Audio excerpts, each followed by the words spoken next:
Hey, this is David. Today we are going to make a crescent flower arrangement. This is something that can be used on a side table or on one end of the mantle. It would be great if you have two of them. You can sort of frame something that is on the mantle so we get that nice crescent shape. Just think of a crescent moon, and that's what we're going to create. So I have soaked 1/3 of a block of floral foam, and I need to secure that to my container. Using some waterproof tape. The container is dry and clean on the outside. So we're going to secure that by wrapping the tape all the way around. And this is nice and secure now, and the arrangement will not fall out. As I was going through the garden looking for nice curved branches or curved sticks, I came across some azalea that is just starting to pop out, and they happen to have some nice curved branches. So I'm going to use that to create my curve, putting that up there. A lot of times if I'm using flowers from the florist, I'll use baby blue eucalyptus. Sometimes I've used Scotch broom. If you have that in your garden, that would be great to use as well. This is our upper part of the crescent, and then we want our lower part of the crescent to be a little bit shorter, like so. Let's slide this over so you all can see. There we go. So we're starting to get that crescent shape. I want to use a little bit of foliage to fill in before I start putting flowers in. And this is poet's laurel, also known as Italian ruscus in the floral industry. So I'm going to use a little bit of that to sort of enhance the crescent shape. I'm going to remove some of this foliage from the bottom, put that in with that, and I can sort of wrap this around that azalea branch, and that is going to help enhance the crescent shape, just like so. So we really want to see that shape. This little piece of azalea that's coming out towards me, I'm going to get rid of that, and we'll save that for later to put down in the arrangement. As we go out on the lower part of the crescent, I want to put a little piece of the Italian ruscus there as well. Get some of these lower pieces off. We want to have clean stems to put into the foam. And these are very soft, so you can massage them and help them with their curved shape.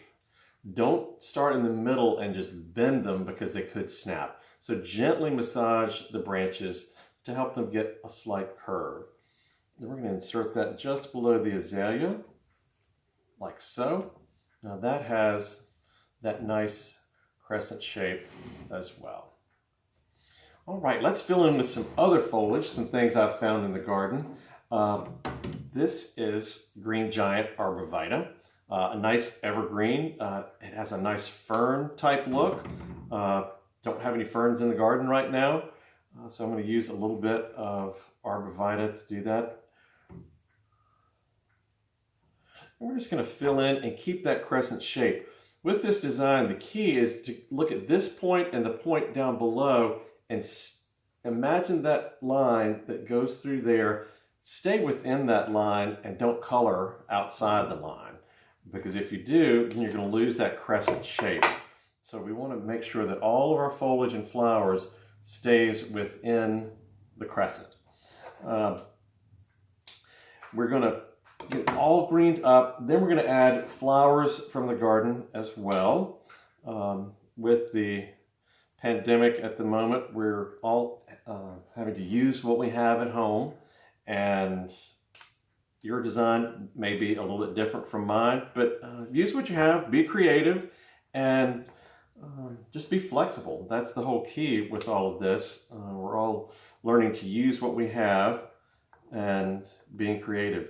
If you don't have floral foam, you could use chicken wire in a little bit deeper container, maybe a little bit harder to actually get your stems to stay right where you put them. So if you use chicken wire, make sure that you're not covering just the surface of your container, that you're actually making sort of a ball, and there are pieces of wire down at the bottom that the stems can sort of catch onto, so that when you just put it in, they don't slide, it will catch down in the bottom.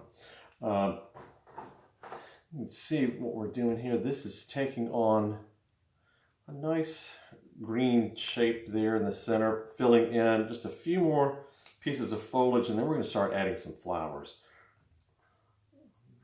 And with this arborvitae, you can cut that down into multiple pieces, put that in, and that really does help cover our foam nicely, like so. Now, it's time to add a few flowers. As I was going through the garden, I was looking at some daffodils. These are the last ones. These are the latest ones that bloom in my garden. They have wonderful yellow trumpets with white petals.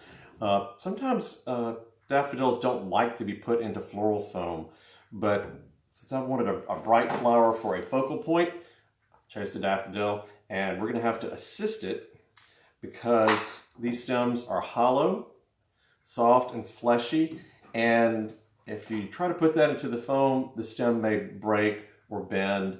So I'm going to use a pipe cleaner or chenille stem. I'm going to dip that in a little bit of water, insert it into the daffodil stem, like so. So now we've filled up that hollow stem. I'm going to cut that off down at the bottom. And now I can grip this without crushing, and I can also insert this into the foam successfully without that stem bending or breaking, like so. I'm going to cluster the daffodils down in this area. This stem was nice because it had 3 flowers on one stem. We're going to add a couple of singles in that area as well. They are going to help accentuate that focal point. We're going to put the chenille stem in those as well, and cluster those down near this bottom of the crescent.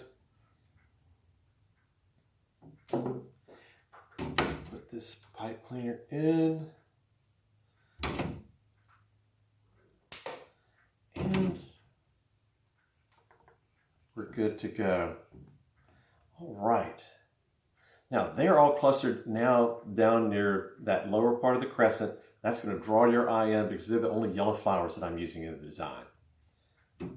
Let's fill in with some of the azalea. I put a couple of branches with just buds, but now I want to use some of the flowers that are just starting to pop open in the garden.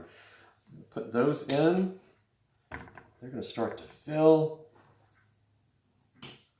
and give us that nice, bright magenta color.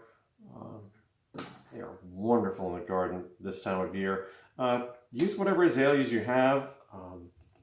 They are fantastic. They're not going to last, for a long time, but they do work well for a short term. Maybe making an arrangement for a party. I know we're not supposed to be having parties right now, but for you and your family, or just you, go outside, cut, create, make some beauty for you in the house. Let's add a few more in, a little bit longer. I'm going to bring that color out along the crescent as well. Don't concentrate all of your color down in the center of your arrangement, because if you do, it's going to end up looking like you have a round centerpiece with these 2 handlebars that are coming off of it. So make sure that you extend some of that color out along that crescent shape. And I'm doing that with the azalea. I'll add a couple of other things in there as well to get that color extending out. Okay, that one did not go where I wanted, so we're just going to clip it off, tuck it back in somewhere else. That's the thing. You don't want to take your flowers in and out of the foam and make lots of holes, because if you do, then that makes the foam weak and your arrangement could fall apart. So there we go. Now I've got a little bit of color higher in the arrangement. So you can see we're starting to take on that crescent shape. Actually, this one is a little bit high, so let's do the same thing we did before. Take this one off, and we'll drop it in just a little bit lower to get that crescent shape.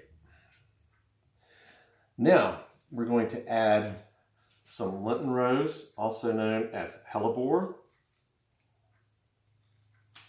Don't cut these too early in the season. If you do, they're going to wilt. Now is the time that we can start cutting those, and I'll bring these close to the camera so you can see. The anthers, the little things that hold the pollen, have dropped off. This way, the flowers are going to last a lot longer. If you cut them too soon when those anthers are still there, the flowers will wilt and not hold up in your arrangement. I've actually cut some of these at this stage when the anthers have dropped, and I've had them last, not in Oasis, but in just a vase, and I've had them last for several weeks because the flowers at this point are starting to almost dry. So I'm including those and praying that they will last a long time. So working those throughout, and I'll turn that around so you can see what we're doing. There you go. I've worked some up higher in the arrangement, out along that curve, and I've also put some down near the bottom as well. And to finish this off, I'm going to fill up with just a little bit of our early lilac. It's a lavender, and that is just starting to pop out. That's going to be our filler in the arrangement. It complements the color of the azaleas perfectly. So let's put that in as our filler flower for today.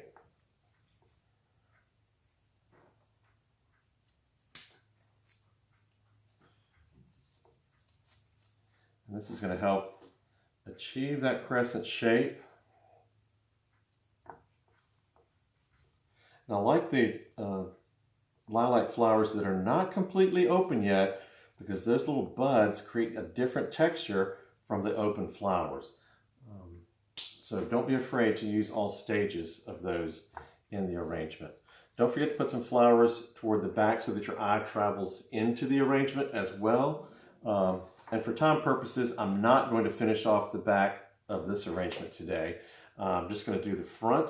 But if this were going out to a party, or if we're going to be staying in the home for a long time, I would actually finish off the back with more foliage. If you want to do something like this in the middle of a table, you could do flowers on both sides. But for today, we're just doing flowers on the front because I'm going to put this on the mantle, and I'll end up finishing this off with some greenery on the back. So I hope this helps. Get out into your gardens and cut some flowers. Let them drink for at least a few hours, if not overnight, and then get inside and start creating. And we'll see you next time. Thanks.